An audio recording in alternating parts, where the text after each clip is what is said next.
Hello viewers, আসসালামু আলাইকুম।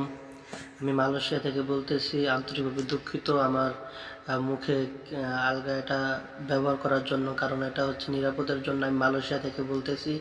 আর কিছুক্ষণ আগে আমি বাংলাদেশে ফোনের মাধ্যমে আমার কিছু কলিগ আছে, তারা ঢাকা ইউনিভার্সিটিতে পড়ালেখা করতেছে, তাদের থেকে কিছু কথা সংগ্রহ করে নিয়েছি।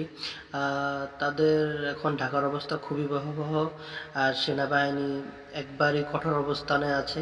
আমরা যেটা ভেবেছিলাম সেনাবাহিনী ছাত্রছাত্রীদের পাশে থাকবে, কিন্তু সেটা ভুল। এটা দিন শেষে ভুল হয়ে দাঁড়ালো। তারা অতি মারমাত্রিক অবস্থায় ছাত্রদের উপরে গুলি করছে এবং লাঠিপেটা করছে। সাথে পুলিশ, বিজিবি, র্যাব, সেনাবাহিনী আর ছাত্রলীগ তো আছেই। তো কিছুক্ষণ আগে এর ভিতরেও কিছু ভালো খবর আছে। আমরা জানতে পেরেছি যে চট্টগ্রাম পুরাটাই নিয়ন্ত্রণে ছাত্রদের হাতে। বেশিক্ষণ দেরি নেই বাংলাদেশ একটি ভালো অবস্থানে আসার জন্য। আমরা সবাই সবাই যে যতটুকুই জানি কোটা আন্দোলনকে নিয়ে আমরা অবশ্যই ভিডিওতে এসে অবশ্যই শেয়ার করব, এবং নিজেকে একটু সেফ রেখে আমরা আমাদের কথাগুলো শেয়ার করব। বাংলাদেশের অবস্থা খুবই ভয়াবহ।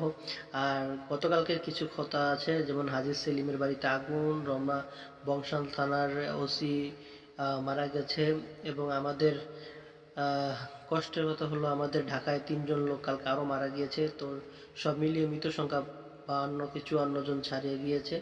তো আশা করি সবাই ভিডিওটি শেয়ার করবেন, এবং আমরা যত সকল প্রবাসী আছি সবাই বাংলাদেশে রেমিটেন্স পাঠানো বন্ধ করতে দিতে হবে। আমি মালয়েশিয়া থেকে বলতেছি, একবারে রেমিটেন্স পাঠানো বন্ধ করে দিবেন, কারণ মধ্যপ্রাচ্যের দেশ সৌদি আরব আর আমাদের এখানের মালয়েশিয়া, এই কটা রাষ্ট্রেতে আপনার বেশি রেমিটেন্স বাংলাদেশে যায়। আমরা যদি এখান থেকে রেমিটেন্স বন্ধ করে দিই, সরকার আরও চাপে পড়বে। তো আমাদের এখান থেকে যতটুকু করা সম্ভব আমরা ততটুকুই করব। দিন শেষে যেন ছাত্রদেরই বিজয় হয়, বাংলাদেশের বিজয় হয়। ধন্যবাদ।